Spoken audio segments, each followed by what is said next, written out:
Here's a beautiful red admiral. It looks pretty fresh.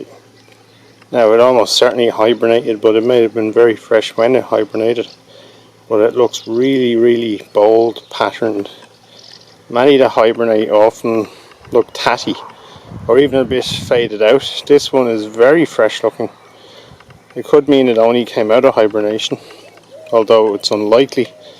There's even less likely a chance that this is a fresh one that was actually a caterpillar this year and pupated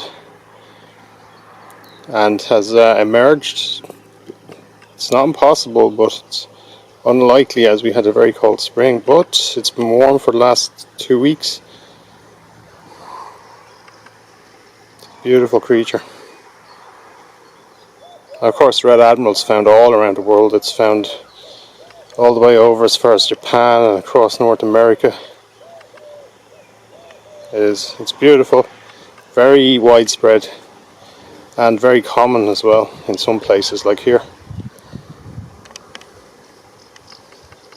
And this one is on nettles. This might even be a female laying eggs.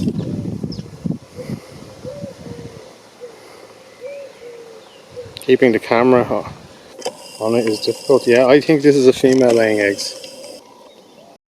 Another thing they like is clay or earth or even fire ash that's been sitting for a long time out.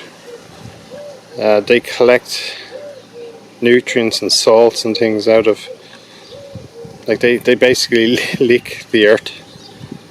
But sometimes they just want somewhere to rest. This one's doing a pretty good job of camouflaging itself.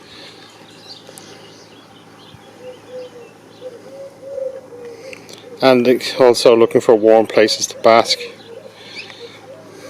An unusual thing about butterflies is that though they like it warm, usually 15 degrees or over, they also like it to be sunny. They don't like to fly on cloudy days, and we don't really know why.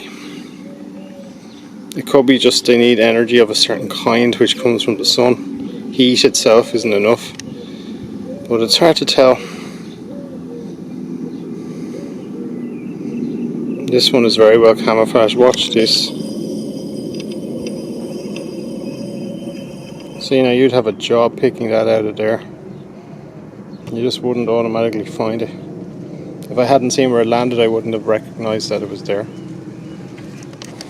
It's lovely to be out in this weather. It's gone nicely warm and it's good and sunny now. It started off quite cloudy and we're to have a few days of this nice weather, and that should bring out a lot of butterflies and things like that. Still a scarcity of orange-tip butterflies, but I'm hoping I'll see more and more. Did see one about 2 weeks ago, but not many since then, which is really strange. And they should be at the absolute peak now, so hopefully I'll start to see some of them. But it looks like there's a good few of the big classics around, like the red admiral.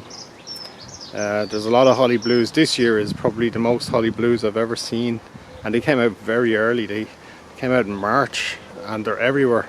It's a bumper year for them. So I wonder, is whatever is affecting the holly blue butterfly in a good way, is that also affecting the orange tip butterfly in a bad way? But it could be just in this area. The rest of the country I don't know about, but we'll find out. We'll know about it at the end of the year. There's a holly blue feeding on wisteria, and he's got himself really into it. There's actually a male and a female. Not sure if this is the male or the female. And it's really well camouflaged in those blue flowers.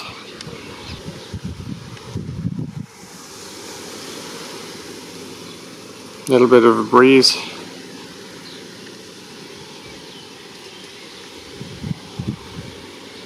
But yeah, I don't think I've ever seen a year like this for holly blue butterflies. It's incredible.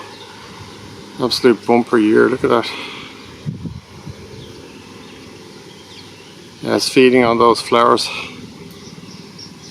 And the wisteria flowers, well, they're not gigantic, but actually they're small, but you can see the butterfly is even smaller.